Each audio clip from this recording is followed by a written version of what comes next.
Tenía 24 años cuando acepté quedarme como vigilante nocturno en la mina La Tronadora, un socavón abandonado entre los cerros secos de Bacanora, Sonora. Era abril de 1998 y el paro de labores llevaba semanas. La cooperativa necesitaba a alguien que cuidara los explosivos y el equipo mientras negociaban con el sindicato. Yo había trabajado allí desde los 17, así que conocía cada pasadizo, pero nunca pensé que la noche pudiera transformar ese laberinto de piedra en algo que ni la mente más supersticiosa habría imaginado. Llegué poco antes de las 9 con mi linterna de carburo, una radio vieja y un termo de café frío. La bocamina se abría como una herida irregular en la roca, cercada por barrotes oxidados que chillaban cuando el viento bajaba de la sierra. Mientras aseguraba el candado, el eco del metal se mezcló con el ulular de un tecolote, y sentí que el sonido me atravesaba los huesos. Dejé mi mochila junto al viejo winche y me senté a esperar que el reloj se arrastrara hasta el amanecer. Las primeras horas pasaron lentas. El aire dentro del túnel tenía esa mezcla de tierra húmeda, grasa rancia y pólvora que solo conocen quienes han respirado bajo cientos de metros de montaña. Fumé un cigarro tras otro, alumbrando de vez en cuando los costales de nitrato que apilaban contra la pared. Todo estaba en orden. Pero cerca de las 2 de la madrugada, la temperatura bajó como si alguien hubiera abierto una puerta al subsuelo. El vaho salió de mi boca en nubecillas densas y la piel me hormigueó debajo de la camisa. Fue entonces cuando escuché un golpeteo hueco, primero lejano, algo parecido a cuando la talladora se atoraba y lanzaba metralla de piedra contra la madera. Apegué el oído a la oscuridad. No había viento, ni agua escurriendo, ni ratas. El golpeteo se repitió, más marcado, acompañado de un roce áspero, como si arrastraran un costal lleno de cadenas sobre grava seca. Tomé la lámpara y avancé despacio hacia el interior. Dejé atrás los raíles del carrito y crucé la cámara de compresores hasta internarme en la galería principal, donde las vetas de pirita brillaban con destellos dorados bajo el haz de luz. A cada paso el silencio se espesaba. Llegué a la garganta, un tramo estrecho que siempre olía a azufre. Ahí el golpeteo cesó, pero el aire se volvió aún más helado y percibí un olor agrio, casi dulce, como carne almacenada demasiado tiempo. Sentí que los poros se me cerraban. Alumbré adelante y vi partículas de polvo flotando, suspendidas en una quietud antinatural, como si el tiempo se hubiera detenido solo en ese corredor. De pronto, a unos 20 metros, algo se agitó contra la pared. Primero creí que era un tramo de vigas desprendiéndose, pero la sombra se despegó de la roca y se deslizó hacia mí con un movimiento lento, ondulante. El reflejo de la lámpara reveló una piel oscura, casi aceitosa, incrustada de cristales relucientes. Medía al menos 3 metros, tal vez más, y se deslizaba en silencio, dejando una huella serpenteante sobre el escombro. Me quedé inmóvil, presa de un terror que no sabía que podía sentir. Entonces la criatura levantó la sección delantera y comprendí que no era una serpiente. El cuerpo terminaba en algo parecido a un torso humano. Encima, una cabeza femenina, pálida, con los pómulos hundidos y los ojos tan negros que absorbían la luz. Los cabellos largos y enmarañados parecían hebras de mineral quemado. Cuando su boca se abrió, no emitió sonido, pero vi una hilera de dientes tan opacos como puntas de taladro. Por un instante pensé que el miedo me había roto la razón, que el monóxido o las historias viejas del tío Julio sobre las novias del demonio me habían jugado una mala pasada. Pero el olor putrefacto y la vibración del suelo bajo mi bota confirmaban que aquello estaba allí, tan real como las vetas que había picado durante años. La lámpara titiló. La criatura acercó el rostro y sin mover los labios una voz retumbó dentro de mi cabeza grave, húmeda, cargada de un eco metálico imposible. Sentí que las palabras se formaban detrás de mis ojos, aunque no pude entenderlas. Solo percibí una amenaza primigenia, un rencor antiguo que me atravesó el cráneo y me heló la sangre. La presión era insoportable, como si la montaña entera me aplastara las sienes. Reaccioné por instinto. Lancé la linterna contra aquella cabeza abominable y corrí. El haz de luz rodó por el piso y alumbró apenas un segundo la extensión completa del cuerpo. Escamas negras cubiertas de filones de oro en bruto, garras atrofiadas soldadas a la carne pétrea y adosadas a los costados, cadenas carcomidas que tintineaban con cada movimiento, como si alguien hubiera intentado sujetar a esa criatura siglos atrás. El repique agudo me persiguió mientras huía. Corrí sin mirar atrás, tropezando con rieles y piedras sueltas, resbalando en charcos de agua ferrosa. Sentí cómo el aire me cortaba la garganta y cómo el eco irregular de las cadenas se acercaba, golpeando la roca, modulando un ritmo que recordaba un latido enfermo. Llegué a la cámara de ventilación y vi que la puerta de acero, aquella que siempre manteníamos abierta, empezaba a cerrarse sola, empujada por algo invisible. Me lancé contra ella, logré pasar rodando y la aseguré con el pasador. Del otro lado el golpeteo se detuvo. No me di el lujo de respirar. Seguí hasta la bocamina. Afuera el viento había amainado y la noche se sentía espesa, sin el canto de los insectos ni el ladrido lejano de los perros del pueblo. Atravesé el portón y lo dejé abierto mientras bajaba por la vereda pedregosa. A mitad de la pendiente me detuve, sin aliento, y miré hacia arriba. La entrada era apenas una mancha oscura entre la roca. Entonces lo vi. 2 puntos negros brillaron, donde deberían estar los ojos humanos de la criatura. Parpadeaban, apagándose y encendiéndose, como carbones avivados por un fuelle. Sentí que me llamaban con un gruñido que no cruzó el aire, sino que vibró dentro de mi estómago. Seguí corriendo hasta que las primeras casas del ejido aparecieron entre los mezquites. Golpeé la puerta del supervisor, don Laureano, sin explicar nada, solo pidiendo una botella de agua y su teléfono para renunciar en ese momento. No mencioné bestias ni cadenas. Dije que el túnel estaba inestable, que había escuchado desprendimientos. Cualquier excusa servía con tal de no volver. Al día siguiente, un ingeniero subió con un capataz y 2 peones a revisar. Hallaron mi lámpara sin combustible, rota contra la pared, y restos de óxido viejo sobre las huellas frescas de mis botas. Nada más. Sin derrumbes, sin grietas nuevas. El ingeniero me dijo que seguramente había sufrido hipoxia y alucinado, que la mente hace cosas raras bajo la tierra. No insistí. Ya no me importaba convencer a nadie. Firmé mi renuncia y me marché con la convicción de que, bajo los cerros de Bacanora, sigue enterrada una entidad que nadie debería molestar jamás. Años después, cada vez que el viento sopla, fuerte, y trae ese olor a polvo metálico que solo sienten los que han trabajado en las entrañas de la sierra, se me eriza la piel. Veo el resplandor de aquellos ojos carbonizados cada vez que cierro los míos en la oscuridad. Sé que la criatura continúa atrapada en algún punto de la galería, arrastrando sus cadenas de era en era, esperando a quien tenga la desgracia o la soberbia de adentrarse en las fauces de Pirita, donde yo casi perdí la cordura. Y juro que, aunque la vida me obligara a la peor pobreza, jamás volvería a bajar a un lugar donde el silencio puede despertar monstruos hechos de hierro, viejo y odio mineral.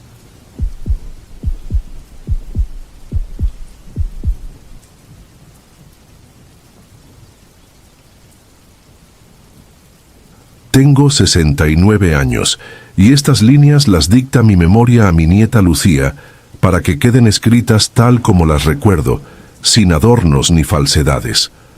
No voy a repetir nombres conocidos, ni lugares ya célebres por sus leyendas.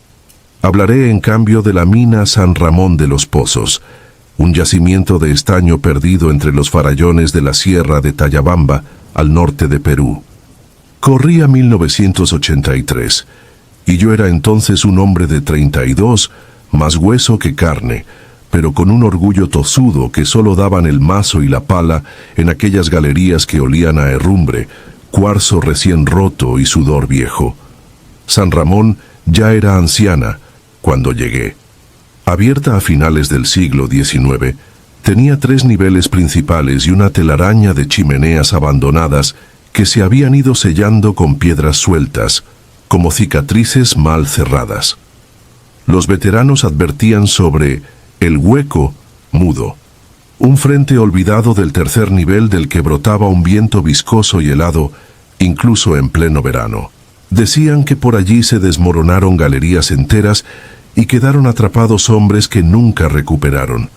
Yo reía por dentro. Creía que los únicos fantasmas eran los gases tóxicos, las vigas carcomidas y la negligencia de los dueños. Aquel 14 de agosto, empezamos una perforación para abrir un atajo entre la veta principal y un rebaje que prometía mineral limpio. El encargado me asignó, junto con 2 peones jóvenes, a reencauzar un viejo túnel de rampa que caía en pendiente, suave hasta casi tocar el tercer nivel. Trabajamos 2 semanas con turnos de 12 horas. Hundíamos barrenos, detonábamos, retirábamos la escombrera y clavábamos pernos en el techo. Cada día, al final de la jornada, subía la pendiente con la cabeza punzando por el barullo del compresor, creyendo oír, quizá era su gestión, un soplo grave que salía de las profundidades como si la roca respirara. La noche más larga empezó sin anuncio. Bajé al turno de madrugada con la lámpara de carburo, un martillo y la promesa de acabar la galería antes del amanecer. Mis 2 ayudantes no aparecieron. La lluvia cortó el camino de herradura y los muchachos quedaron del lado del campamento. El capataz, más interesado en no parar la producción que en mi seguridad, me dio un encogimiento de hombros y soltó que 1 hora abajo no mata a nadie. Me metí solo porque la hora extra significaba pan en la mesa. A 30 metros de mí no me siento en la bocamina, el aire ya sabía a óxido. La viga central crujía con cada gota que se filtraba. Seguí bajando, echando yesca al carburo para avivar la flama. Al llegar al tramo nuevo, noté que el piso estaba anegado. El agua coloreada de hierro reflejaba mi luz en destellos carmesí. Me arrodillé para revisar una manguera y allí escuché el primer quejido. Un sonido acuoso, arrastrado, como si alguien exhalara con los pulmones llenos de lodo. Se me erizó el cuero cabelludo. Giré la lámpara. Nada. Solo el martilleo distante de la lluvia en el cerro. Bajé otros 10 metros, tenso, y el túnel pareció entorcharse. El techo descendía formando una curva extraña, casi orgánica, diferente al trazo recto que habíamos picado. Creí que estaba desorientado. Juraría que aquella parte aún no se excavaba. Avancé, pues la pendiente suave me devolvía hacia el tercer nivel. Reconocí entre penumbra la tapia que sellaba el hueco mudo, esa galería maldita que todos evitaban. Sentí un calor de fiebre, aunque el sudor me nacía frío. Sobre la pared tapada habían aparecido marcas de uña, largas, paralelas, como arañazos de bestia que hubiese peleado para salir. Una corriente imposible, helada y densa, se coló bajo el tablón y me apagó el carburo. Quedé a oscuras absoluta. El silencio me apretó como plancha en el pecho, y entonces entendí cuánto ruido hace el corazón cuando uno cree que se va a morir. Saqué mi encendedor para reavivar la lámpara. La chispa titiló, y vi fugazmente una silueta ligera que cruzaba el túnel frente a mí, blanquecina, descalza, cubierta de harapos que goteaban. Aquella imagen duró menos que un parpadeo, pero bastó para que me congelara. Me negué a aceptar lo visto. Encendí la lámpara con mano temblona. La flama reveló las paredes húmedas y la puerta de tablas astilladas. Di un paso atrás. Las vigas crujieron como si respiraran y escuché un lamento de mujer.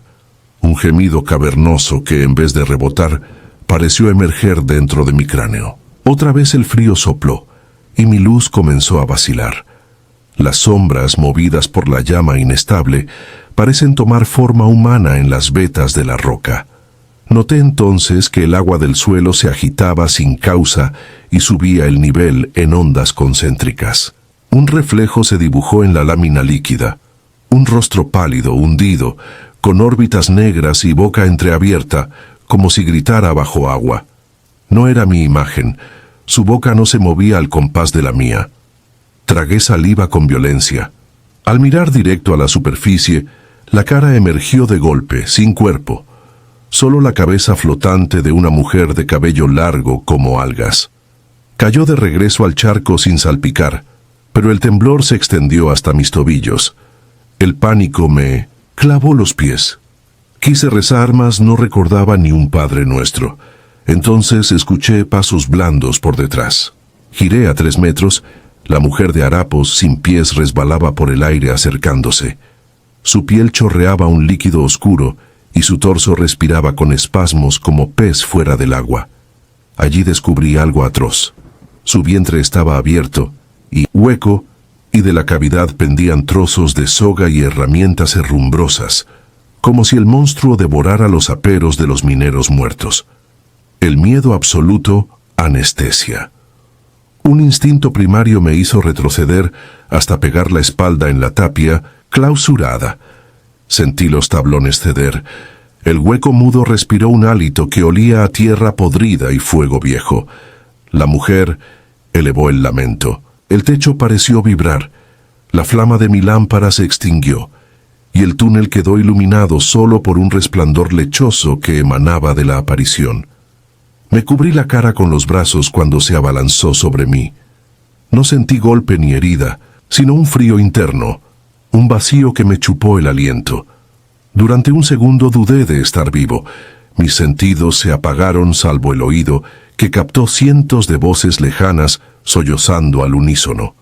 Comprendí, sin saber cómo, que aquella entidad acumulaba los lamentos de quienes habían sido sepultados allí abajo. Sentí que iba a fundirme en esa pena colectiva.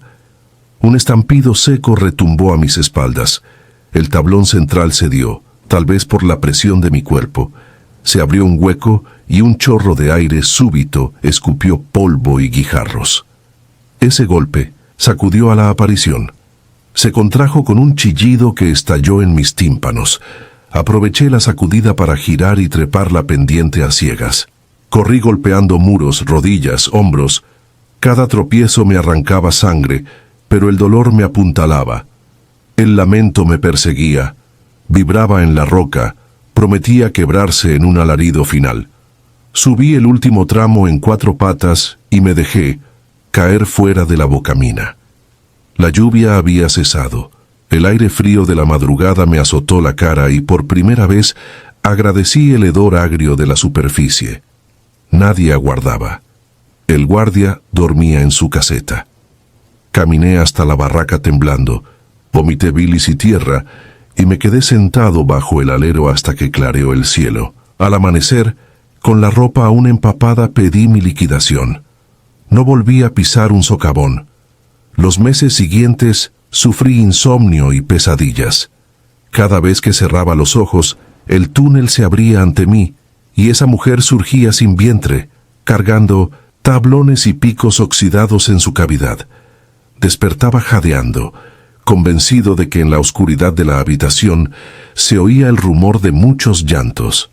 Los médicos llamaron trauma laboral, a lo que era, para mí, la prueba de que algo impuro habitaba allí abajo. En 1990, un periódico de provincias publicó que San Ramón de los Pozos quedó clausurada tras un derrumbe masivo. 8 obreros desaparecieron y los rescatistas, al intentar llegar al tercer nivel, escucharon, según el parte, Voces de mujer procedentes del hueco. La nota no fue más allá y la compañía pagó para silenciar detalles. Yo todavía conservo aquel recorte amarillento como recordatorio de que mis fantasmas no eran alucinación. Hoy, cuando el viento golpea las tejas de mi casa andina, me parece oír de nuevo aquella brisa húmeda que se filtraba entre las vetas. Sé que la sierra guarda su fauna de espectros mineros, almas que jamás hallaron salida, y algo, o alguien, que se alimenta de su pena. No pretendo advertir a nadie. Cada quien escoge su infierno. Solo escribo esto porque la memoria de los vivos es el último farol que queda encendido en los corredores del subsuelo. Cuando se apague, el lamento volverá a ser dueño de la oscuridad, y ninguna barricada de tablones podrá retenerlo.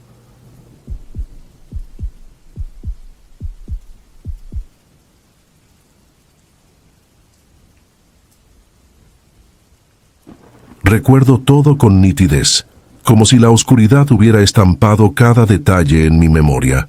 Mi nombre es Ramiro Paredes, y durante 15 años trabajé en la mina de plata El Horizonte, un enjambre de túneles perdido en las sierras de Zacatecas. Corría el año 2004, y la empresa había decidido reabrir los niveles más antiguos para exprimir los últimos filones. Eran pasadizos excavados a fines del siglo XIX, reforzados con vigas carcomidas y cubiertos de polvo que olía a óxido. Nadie estaba entusiasmado. El gerente prometía bonos, pero todos sabíamos que el dinero importaba menos que la posibilidad de quedar sepultados bajo 100 metros de roca. Durante el día nos apoyábamos unos a otros. Sin embargo, la noche pertenecía a los vigilantes solitarios. Siempre hay historias al respecto. Luces que se mueven donde no hay lámparas y susurros que suben por los ductos de ventilación. La madrugada del 23 de abril me asignaron el turno de guardia. El trabajo era recorrer los pasillos inactivos y ahuyentar rateros que buscaban cable o cobre. El topógrafo había colocado sensores en la galería 5, la más profunda, una bóveda inclinada que descendía hasta la cota 700. Bajé durante hora y media. A esa hora la mina parecía contener la respiración. El eco de mis pasos rebotaba como si alguien los imitara. Iba armado con una linterna, un radio viejo y un marro por si una rata enorme aparecía. Al llegar al último rellano, un olor dulzón se filtró por el tapabocas. No era azufre ni dinamita, sino algo parecido al néctar fermentado de frutas podridas. Un olor nuevo es una alarma. Me quedé quieto intentando ubicar su origen cuando el silencio se resquebrajó por un sonido difícil de describir. Cientos de uñas arañando lámina, aunque allí abajo no había lámina. Avancé unos metros. La lámpara iluminó motas de 1900 polvo suspendidas como estrellas muertas. El pasillo se ensanchaba y el techo ascendía, formando un domo rocoso. Allí la luz reveló algo imposible. Fibras plateadas colgando, tejiendo una red tan tensa que parecía sostener el aire. No eran raíces. Eran filamentos orgánicos del grosor de un dedo meñique. El instinto gritó que volviera, pero la curiosidad pudo más. Empujé las hebras con el mango del marro. Se doblaban y volvían a su sitio con un susurro pegajoso. El olor dulce mareaba. De pronto la lámpara dejó de ser suficiente y el domo entero se oscureció. Levanté la mirada y la vi. Suspendida en medio de la cámara, una masa oscura palpaba el vacío con extremidades larguísimas. No era una araña común. Tenía un torso abultado surcado por venas rojas y de cada segmento, patas delgadas terminaban en ganchos traslúcidos. Sobre la protuberancia frontal, docenas de ojos como cuentas de azabache reflejaban mi luz. Me costó procesar la escala hasta que un casquillo rodó y su tintineo subrayó la enormidad. Del lomo al extremo de las patas mediría más de 2 metros. Los filamentos colgantes eran su seda solidificada y cubrían todo. La bestia permaneció inmóvil, confiada. Pensé en huir, pero un chasquido agudo me heló. El monstruo había girado y los ojos se encendieron con un fulgor ámbar. Un latigazo de cuerda viscosa golpeó la roca junto a mi bota. Era una advertencia. Retrocedí, pero otra cuerda cayó en diagonal, bloqueándome. Intenté romperla con el marro. El golpe retumbó, la fibra cedió, salpicó un líquido espeso, y el olor amargo me quemó la garganta. Escuché los ganchos clavándose en la piedra. La criatura se colgó cabeza abajo y se impulsó hacia mí con una agilidad espantosa. El suelo vibraba como tambor bajo mis botas.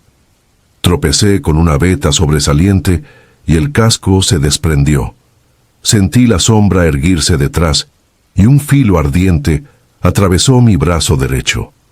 Un colmillo curvo y translúcido. El dolor fue instantáneo, pero la adrenalina abrió paso a la rabia. Me giré y descargué el marro en el racimo de ojos. Escuché un chillido metálico y un líquido negruzco me salpicó. Aproveché el retroceso para arrastrarme.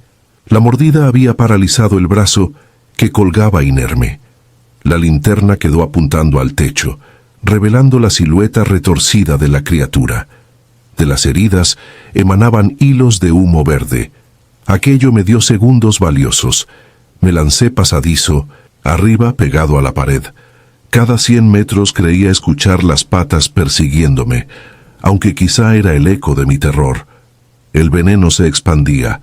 Sentía la piel tensarse y los dedos se ennegrecían. Temblaba tanto que casi dejé caer el radio. Solo logré presionar el botón de auxilio y balbucear que estaba herido en el nivel 7.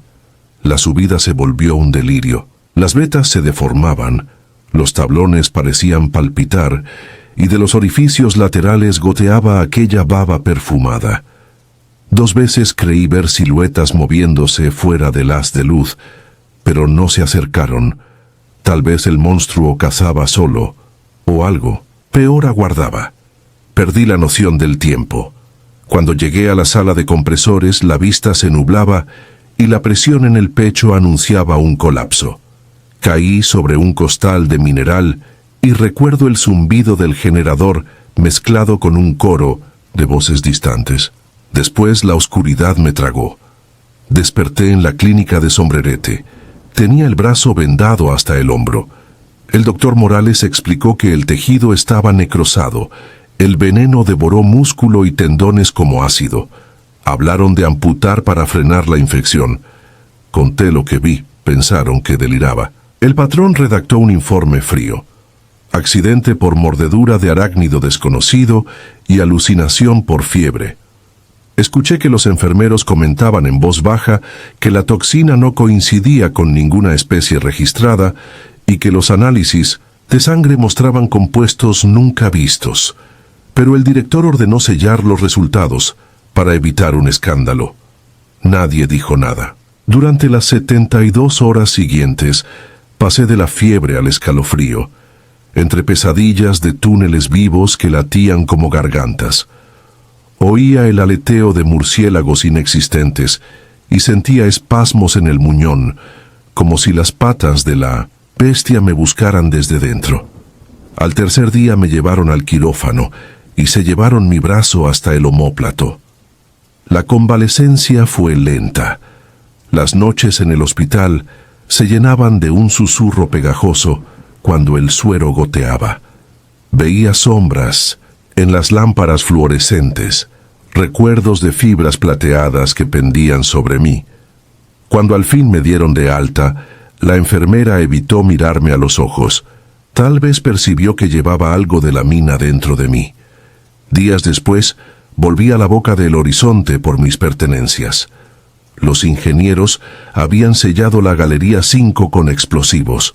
El cerro escupió una nube de polvo y, según ellos, enterró cualquier peligro.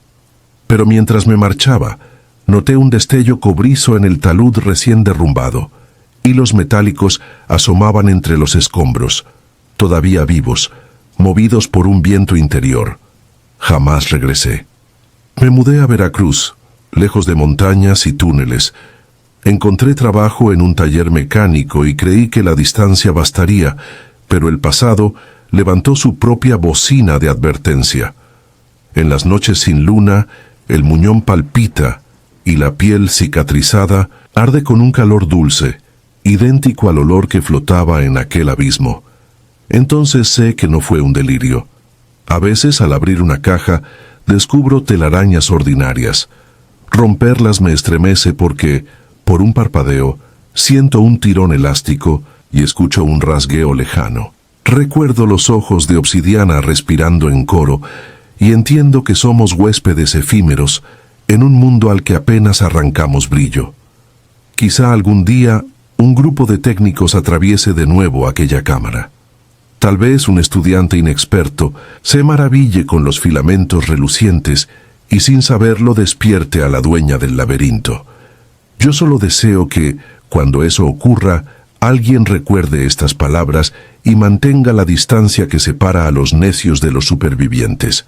Porque, en la tiniebla del socavón, la carne humana no es más que otra veta, que un monstruo ancestral espera explotar.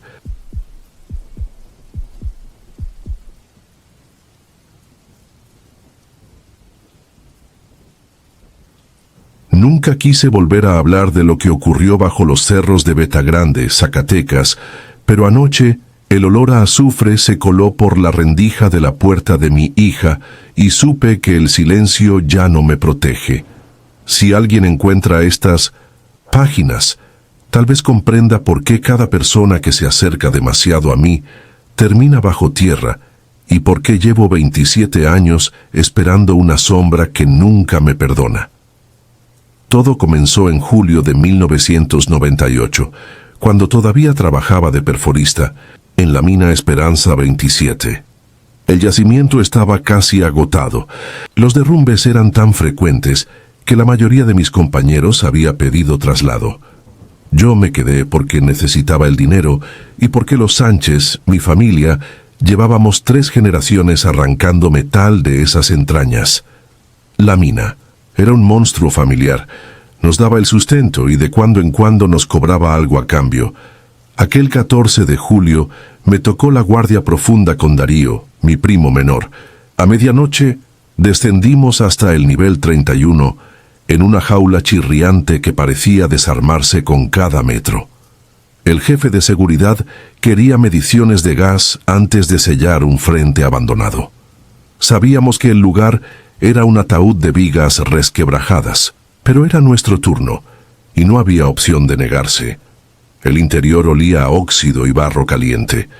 Tomamos muestras y nos dispusimos a regresar cuando el mundo se estremeció, primero como un temblor lejano, y luego como un latigazo que partió la roca.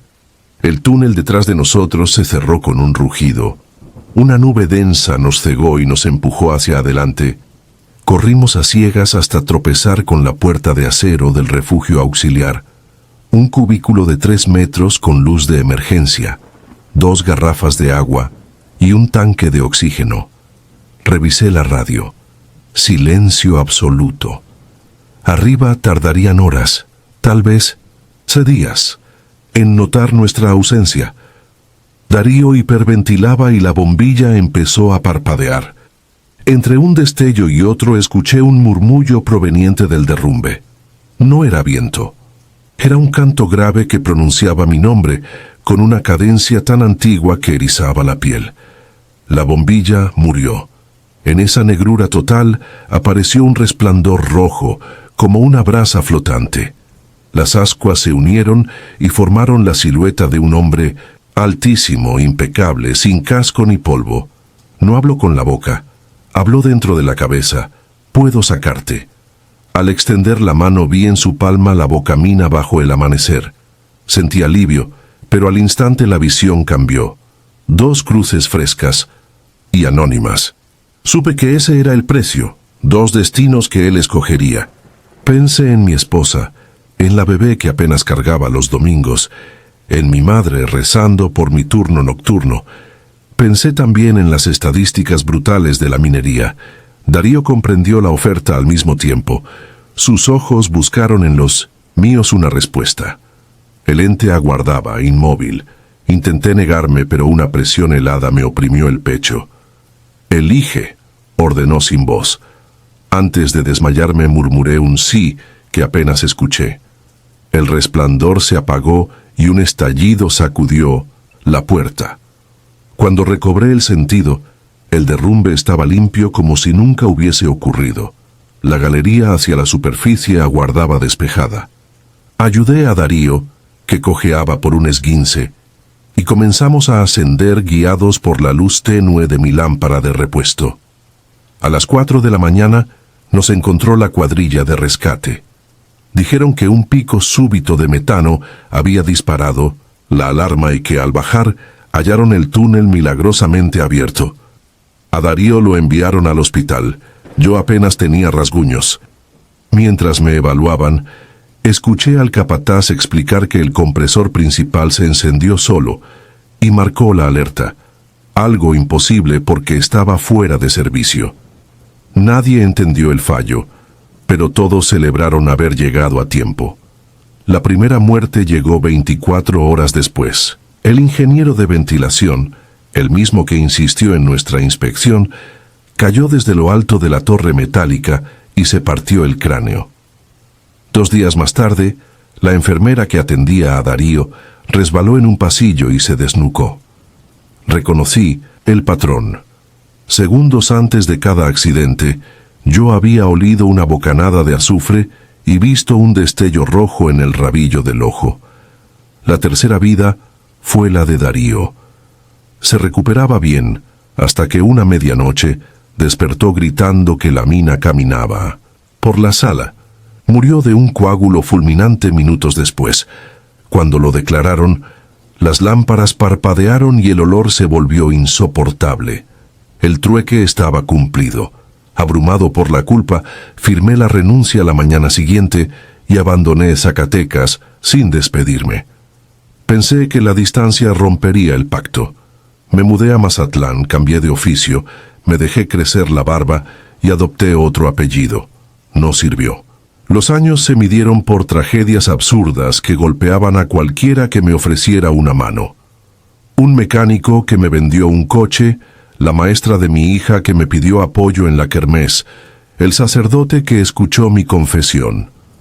Cada vez se repetía la secuencia: olor a azufre, parpadeo de luces, muerte instantánea. Me convertí en un paria voluntario. Consulté curanderos, chamanes, psiquiatras. Quemé ropa, cargué crucifijos y amuletos mineros. Ayuné 40 días, me cubrí de sal. Nada detuvo al cobrador.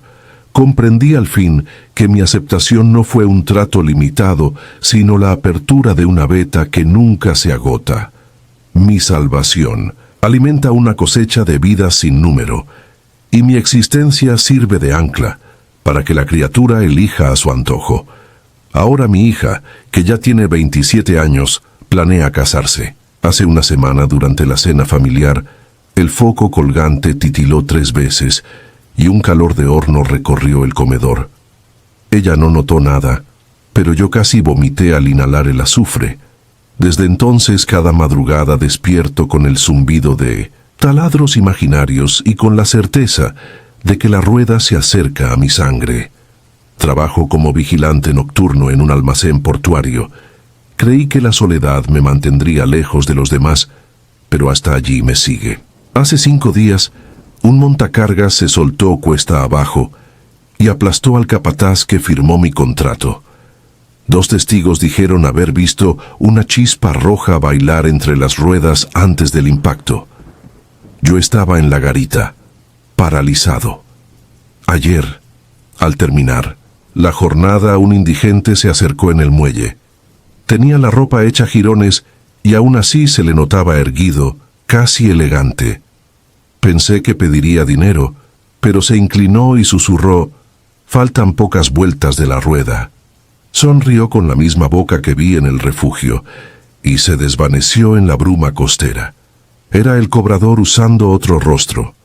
Por eso dejo este testimonio. Si mañana mi familia amanece muerta o yo desaparezco sin rastro, no fue locura ni coincidencia. Busquen en Beta Grande y verán la brasa roja que mendiga favores. Y si alguna vez, atrapados bajo toneladas de roca, un caballero sin polvo les ofrece la salida, no respondan. Abracen la oscuridad, dejen que la mina los trague y recen para que la muerte sea definitiva, porque su mirada es para siempre. La lámpara. Sobre mi escritorio oscila mientras escribo estas líneas finales. El pasillo huele a azufre. Oigo pasos lentos subiendo la escalera. Pronto vendrá por la cuota siguiente. Ojalá estas palabras sirvan como última lámpara. Cuando se apaguen, entenderán que toda luz en el fondo se paga.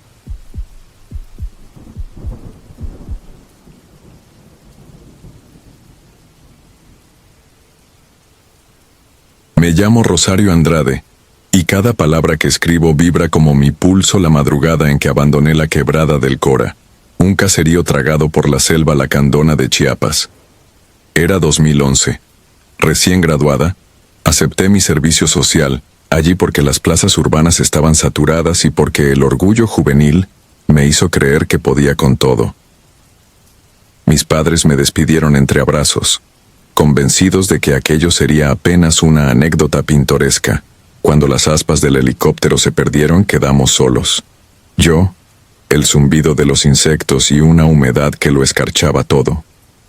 La clínica era una barraca de madera, 2 camillas oxidadas, una estufa de alcohol para esterilizar instrumental, un pequeño botiquín lleno de sales de rehidratación caducadas.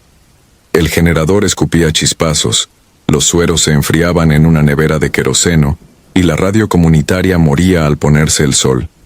Los niños me espiaban desde los arbustos como si fuera un animal extraño. Las mujeres apartaban la mirada.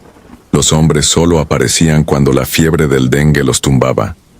Aprendí a escribir historias clínicas a la luz de una vela, rodeada de polillas que golpeaban el vidrio como uñas diminutas.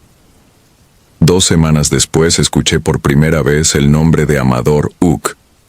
Una partera lo musitó mientras curaba la gangrena de un anciano. Que no te pase lo de don Amador. Pregunté quién era. Respondieron con un silencio pétreo. Averigüé que vivía solo en un altozano cubierto de ceibas, lejos de los fogones del caserío. Nadie subía allí. Decían, con los ojos clavados en el suelo, que en ese lugar el tiempo no anda derecho. La frase me acompañó como un zumbido. Pronto, noté cosas que escapaban a la lógica. Las gallinas cacareaban de noche. Los gallos cantaban a las 2 de la tarde. La luna salía roja en cuarto menguante. Mi reloj de pulso se atrasaba 13 minutos exactos cada madrugada. Lo anotaba todo, convencida de que encontraría una explicación. El 3 de julio, poco antes de medianoche, 3 golpes secos sacudieron mi puerta. Un niño descalzo pedía ayuda para su abuelo. Tomé el maletín y lo seguí por un sendero que brillaba bajo la luna como una cicatriz húmeda. El aire olía a musgo podrido con un regusto agrio de fruta fermentada. En la cima del altozano se erguía la choza de Amador, sin ventanas ni cruces, apenas una puerta hinchada por la humedad, envuelta en un silencio tan denso que ni los grillos chirriaban. Dentro, velas rojas formaban un círculo en torno a una hamaca de palma. Sobre las paredes colgaban dibujos de venados con rostros humanos, serpientes bicéfalas, murciélagos con colmillos de obsidiana. En el centro yacía Amador Uc. Tenía la piel arrugada como pergamino, pero en los ojos brillaba un negro húmedo, intacto. Le tomé el pulso. Bradicardia severa, temperatura normal. Acerqué el estetoscopio y me apresó la muñeca con una fuerza imposible para su cuerpo enjuto. Su voz era grave y hueca, como salida de un cántaro vacío. El dolor aquí. No es enfermedad, doctora, es deuda. Cada objeto de la choza implicaba un rito que yo no entendía. Cráneos de mono, frascos con órganos, gallinas decapitadas. El olor dulzón era sangre mezclada con resinas. Amador me ofreció lo impensable: riqueza, inmunidad a la muerte, todo, si me quedaba custodiando su sueño cuando él lo ordenara. Me zafé, fingí urgencia y huí. Mientras descendía la colina, escuché su voz en todas partes. El miedo siempre regresa. Amanecí con las manos temblorosas. El martes hallé la reja del dispensario cubierta de hollín. En el tablón de anuncios alguien había dibujado un círculo de ceniza con dientes humanos en su interior. El jueves aparecieron huellas descalzas que llegaban hasta mi catre y Setao, desvanecían. La comida se echaba a perder en horas. El agua limpia amanecía negra. Los pacientes seguían llegando, y yo suturaba laceraciones fingiendo que mis ojos no perseguían sombras. Los ruidos se intensificaron. Pasos sobre el techo, de lámina cuando el viento estaba quieto, mechones de cabello trenzado dentro de los paquetes de algodón quirúrgico. Entre los árboles vi un mono blanco que no parpadeaba, una anciana que soplaba un fogón inexistente, siluetas que se deshacían al enfocarlas. Dejé de dormir. Cuando conseguía cerrar los ojos soñaba un río de huesos que arrastraba mi motocicleta, y en la orilla Amadoruk abría la boca hasta el pecho. Decidí marcharme antes de cumplir los 6 meses reglamentarios. Empaqué notas, vacunas y el estetoscopio que mi madre me regaló. La víspera de mi partida cayó un diluvio que pareció querer devorar el caserío. El río Cora reventó y el puente voló aguas abajo. Quedamos aislados. A medianoche, un olor a azufre se coló bajo la puerta. Algo golpeó la lámina del techo, luego la ventana. Apagué la lámpara. El vidrio vibraba al ritmo de mi corazón. Aparté la cortina. Un ciervo negro, erguido sobre 2 patas, apoyaba las pezuñas delanteras en el cristal. No tenía ojos. Allí solo había círculos tiznados que parecían absorber la escasa luz. Se quedó hasta el alba. No dejó huellas. Esa tarde, cuando el río bajó un palmo, crucé con la motocicleta por un vado improvisado. Avancé entre barriales y ramas derribadas. Cada 100 metros sentía algo rozar mi mochila. La brecha desembocaba en la carretera federal, pero un retén improvisado me cerró el paso. Hombres con pañuelos cubriéndoles el rostro y antorchas de ocote. El primero que se acercó tenía los mismos ojos negros y antiguos de Amador, incrustados en un rostro joven. No dijo nada. Me sostuvo la mirada. Giré el manubrio y aceleré entre la maleza sin mirar atrás. No recuerdo los siguientes 40 kilómetros. Sé que caí 2 veces y que la llanta trasera dejó un rastro sanguinolento. Mi muslo se había quemado con el escape. Llegué a una caseta de policía rural y balbuceé un informe incoherente sobre amenazas y supersticiones. Nadie investigó. Semanas después, ya en Tuxtla, recibí un sobre sin remitente. Dentro había un colmillo de venado y 3 palabras escritas con carbón. Ya sé dónde. Han pasado 14 años. Soy internista en un hospital de especialidades y padezco insomnio crónico. Algunas madrugadas encuentro granos de tierra roja en mis sábanas y un olor a resina quemada. Los residentes lo atribuyen al estrés, los psiquiatras también. Nadie conoce esta historia. Cuando apago la luz, veo de nuevo al ciervo erguido y oigo la voz hueca que reclama su deuda. No intento entenderla. Solo cuento latidos, esperando que un turno más me mantenga viva. El miedo regresa, siempre regresa, y yo sigo aquí, aferrada a un estetoscopio que ya no puede auscultar el tiempo.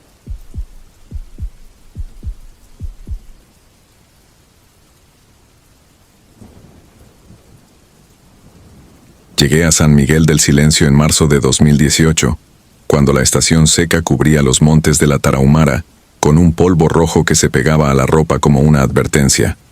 Acepté la plaza rural recién graduada, convencida de que un año de servicio social me haría una mejor médica. El trayecto implicaba 6 horas de brecha y 3 cruces de río sin puente. Al final, la camioneta estatal me dejó frente a una clínica de una sola habitación, techada con lámina, oxidada y sin electricidad continua. El alcalde se limitó a entregarme las llaves y desapareció. Solo supe después que, en San Miguel, los forasteros somos tolerados mientras recordemos que no mandamos. Las primeras semanas me dediqué a cosas menores: diarreas por agua contaminada, heridas supuradas, mordeduras de coralillos que nadie quería admitir. Los pacientes llegaban en silencio, miraban mis manos, no mi rostro, y se iban tan pronto obtenían un frasco de sulfadiazina. Caí en la rutina hasta el domingo en que apareció don Severiano, un jornalero de 70 años, pálido, con el abdomen tenso como tambor. Su familia lo dejó en la puerta sin cruzar palabra. Palpé una masa que me erizó la piel, una obstrucción intestinal que requería cirugía inmediata. Propuse trasladarlo al hospital de Krill. Su esposa negó con la cabeza, sacó una bolsita de hierbas y la puso sobre el pecho del anciano, como respuesta definitiva. Esa noche don Severiano murió mientras yo, impotente, sostenía una linterna sobre su cara sudorosa, escuchando afuera los cantos lejanos de un ritual que no quise reconocer.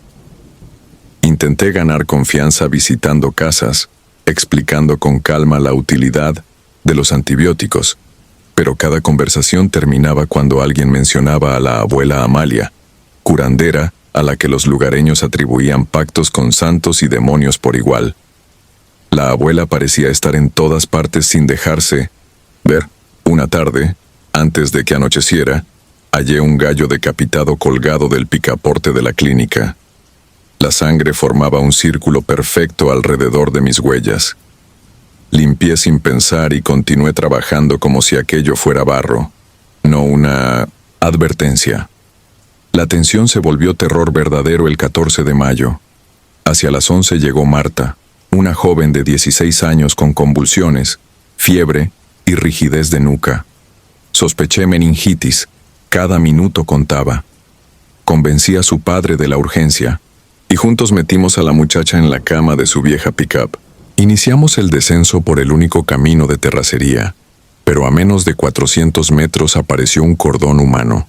Hombres y mujeres alineados, antorchas en mano, inmóviles, bloqueando el paso. Bajé con mi maletín y pedí que nos dejaran avanzar. Nadie respondió. Solo una voz infantil, surgida de ninguna parte, murmuró que los hijos del cerro no cruzan el umbral sin ser llamados. Las llamas iluminaron rostros en los que no vi ira, sino una convicción inquebrantable que me heló la sangre. El padre de Marta empezó a temblar. Comprendí que él conocía la regla y que mi plan se había vuelto imposible. Regresamos a la clínica, donde pasé la noche ventilando a mano a la paciente mientras afuera los mismos cantos, descubrí, subían en intensidad cada vez que Marta se retorcía. Murió al amanecer, cuando el silencio del pueblo fue tan absoluto que escuché mis latidos como tambores vacíos. Quise renunciar esa misma mañana, pero la salida del valle era imposible sin transporte oficial, y la camioneta mensual de la secretaría no regresaría hasta el día 23. Así que me aferré al deber.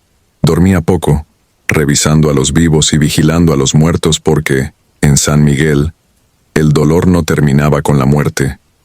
Los familiares introducían agujas en los talones del difunto para que el alma no escapara antes del velorio, y cada cuerpo que yo intentaba certificar salía cubierto de pequeñas manchas rojas que no me permitían explicar. El caso que quebró mi cordura ocurrió 5 días antes de mi salida asignada. Una embarazada de nombre Úrsula llegó sangrando, con trabajo de parto detenido y presión bajísima. Reconocí un desprendimiento placentario. Sin cesárea, madre e hijo estaban perdidos. Rogué por una ambulancia. Su esposo se negó. Pedí un burro. Me ignoró. Mientras preparaba oxitocina, la curandera, al fin en persona, entró sin permiso.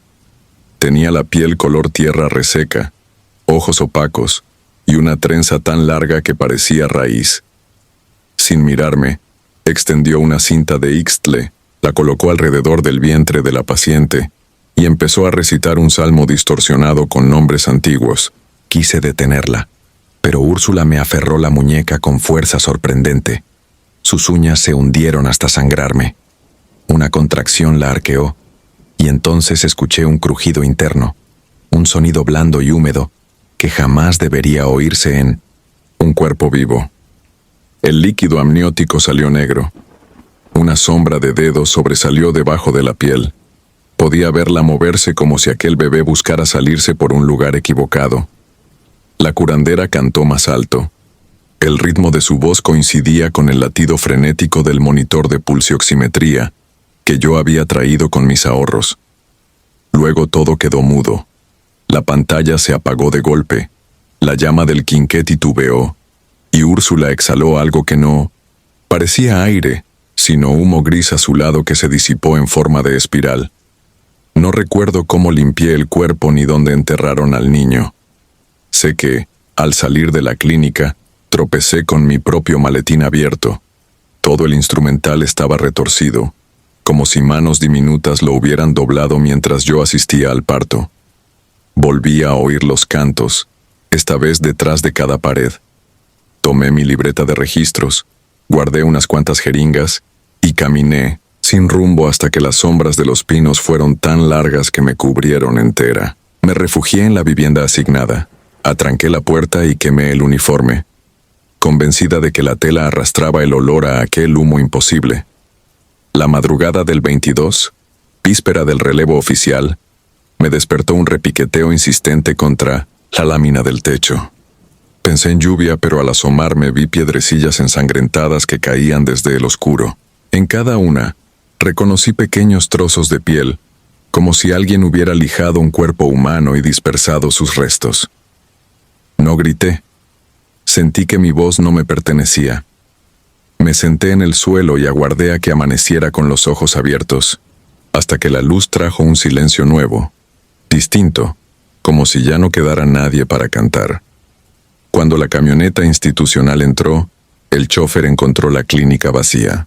Yo aguardaba afuera, maleta en mano, con la certeza de que si me quedaba un día más, mi nombre también sería cantado por la noche.